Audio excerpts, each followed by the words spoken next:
Every F1 rule made to stop one driver explained. Here's a myth F1 fans love. Every time one driver starts crushing the field, the rulebook magically changes just to stop that one guy. Tonight, we're going to rewind through the flashpoints, tire rules, engine modes, trick arrow, pit stops, and separate conspiracy from cause.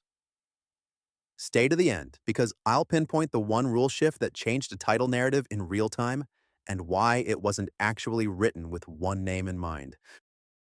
What this episode delivers: storytelling about how regulations really happen, why some mid-season clarifications feel personal, and how a small paragraph in a technical directive can cost a team tenths per lap. You'll leave with a spotter's eye for moments when politics, safety, and parity collide on race day. The pattern people see versus the process that's real. When a driver or team dominates, fans assume the FIA throws darts at the regs to slow them down. The reality is more bureaucratic and less cinematic. Long scheduled changes for safety or cost, plus occasional technical directives that clarify existing rules when a clever interpretation gets too clever. But because those clarifications land in the middle of a championship and often nerf the fastest car, they feel targeted. Perception hardens into legend. They change the rules to stop one driver, even when the docket says otherwise. Rewind 1. The points swing after a steamroller. There's a reason older fans talk about the early 2000s with a mix of awe and boredom. One driver and one team ran so hot that the championship picture got decided months early. The response wasn't a ban on a widget. It was a structural tweak to the scoring that rewarded consistency and kept title fights alive deeper into the year. That felt like a stop him move to the faithful. In practice, it was the sport protecting suspense because when the trophy is mathematically locked in August, casual fans drift. Broadcasters hate drift. Sponsors hate drift. The fix was simple: reduce the gap between first and second and pay more finishers. It didn't make winning worthless, it just stopped one run away from nuking the show. And it worked as intended. Suddenly, a driver with fewer wins could carry a title fight deep into autumn by refusing to DNF, while the dominator had to convert more of those poles into clean, risk-free Sundays. For modern viewers, this was the template for every "they changed the rules for him" storyline that followed. The first time the stopwatch pain felt personal to a fanbase. Rewind 2, the single tire season, and the end of a dynasty. You can draw a straight line from one team's year of perfection to the season when suddenly you had to qualify and race on one set of tires. Overnight, compounds that loved short sprints and fresh rubber became a liability across full race distance. The result? A reversal of fortune that looked like divine intervention. Was it really written to blunt one driver, number? It was a package of changes meant to slow cars for safety, cut costs, and add tire management drama. But because a single supplier partnership had built its empire on explosive qualifying laps and surgical pit windows, the optics were brutal. The powerhouse looked mortal. The rest looked reborn. And a title changed hands. You could watch onboard cameras that year and literally see the story in steering inputs. Once invincible front ends washing wide after lap 20, brake markers creeping back, and radio calls begging for a compound that wasn't allowed. For fans used to red cars teleporting away, the new normal felt like the universe tilted on its axis. Rewind 3. When a mechanical trick becomes aero. Every few years, a team finds a beautifully simple hack that stabilizes the car's platform. It might be a device that tames pitch and keeps front ride height happy over curbs and brake zones. On paper, that's mechanical. On track, the effect is aerodynamic, more consistent downforce when it matters. The moment rivals realize they're losing lap time in every change of direction, the lobbying starts. Stewards greenlight it. Months later, the court says it's a movable aero device, and out it goes.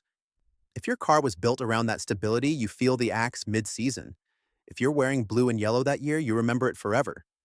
Fans remember it as the rule that tried to stop a back-to-back champion.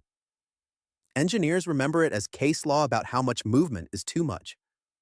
The more revealing angle: boards in the paddock show that the device didn't make a slow car fast, it made a great car predictable. When predictability disappears, the delta per corner is small, but stacked over a lap, that's the difference between covering an undercut and getting mugged into turn 1. Rewind 4, blown diffusers and a British summer of whiplash. Exhaust gases are free energy. Hot air pointed in the right direction to energize a diffuser and glue the rear end. When a genius aero department aligns exhaust plumbing, engine maps, and floor geometry, the car rotates like a video game. Then a memo lands. You can't keep blowing the floor when the driver lifts. A week later, the interpretation changes. A week after that, it changes again. Silverstone becomes a rule symposium in the middle of a title fight. If your team built its dominance on off-throttle blowing, you feel personally attacked. But the real driver wasn't a driver, it was principle. The rulebook never loved aerodynamic benefits from engine-off conditions. The confusion was timing. Changing the throttle maps of a whole grid in a fortnight feels like pointing a finger, even if the text says consistent application. The aftermath is a masterclass in adaptation. Altered exhaust maps, revised rear ride heights, and drivers relearning lift points to keep the rear stuck without a free plume of downforce. Rewind 5. The day engine modes lost the party. For the hybrid era's first act, one manufacturer's qualifying switch was a legend. Flip it and the car woke up. ERS deployment, ignition, fuel flow behaviors all leaning toward pure lap time. Rivals nicknamed it a party mode. Then came a directive. Qualify and race largely in the same mode? No more exotic toggles for Saturday only. Did that sound like a message to one garage? Absolutely. But the logic was transparency, policing, and cost. When only one supplier can reliably bring the Saturday thunder, collapsing the mode spread looks like handcuffing a single driver. In practice, it tightened scrutineering and moved the chess match into software the officials could actually audit. Irony alert. The affected powerhouse shrugged on Sundays because their base map was so efficient. The real losers were the midfield outfits that used spicy quali modes to steal grid spots and then hung on for dear life. Rewind 6.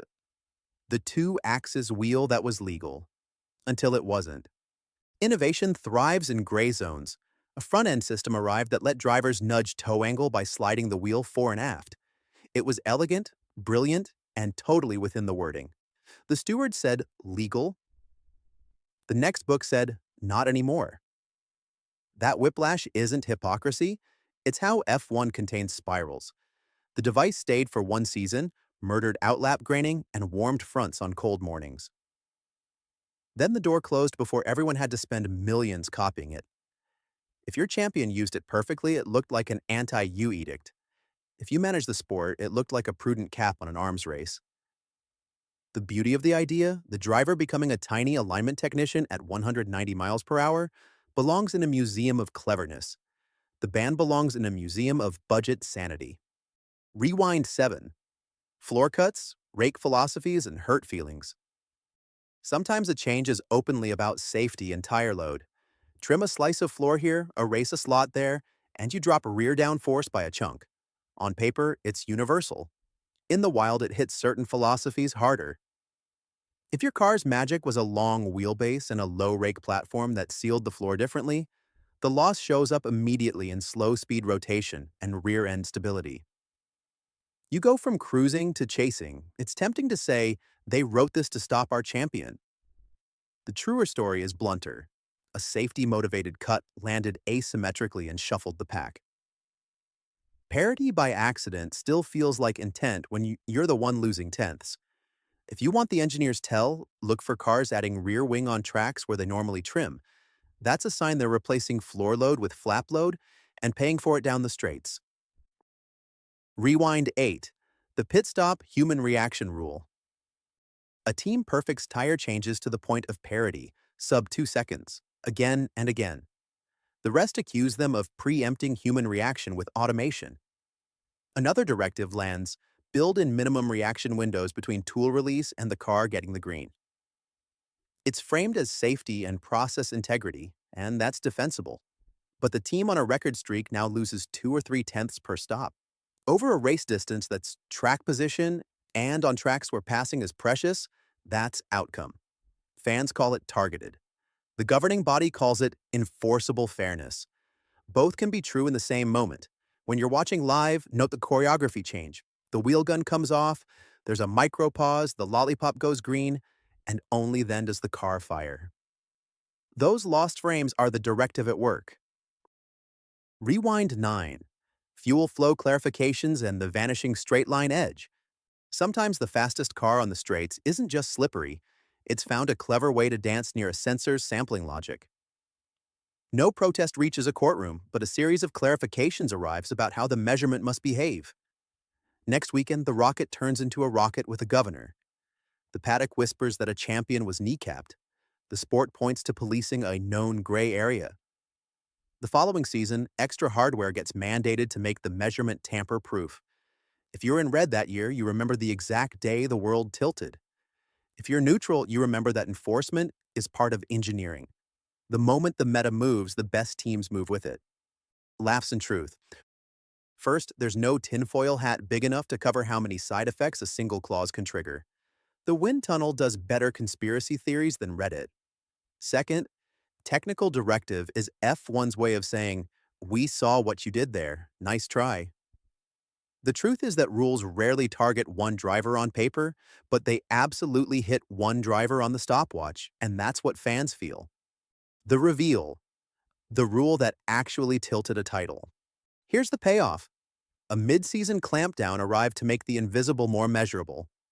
It didn't mention a team, a driver, or a color, but it forced consistency in a system that had let genius thrive right at the sampling edge.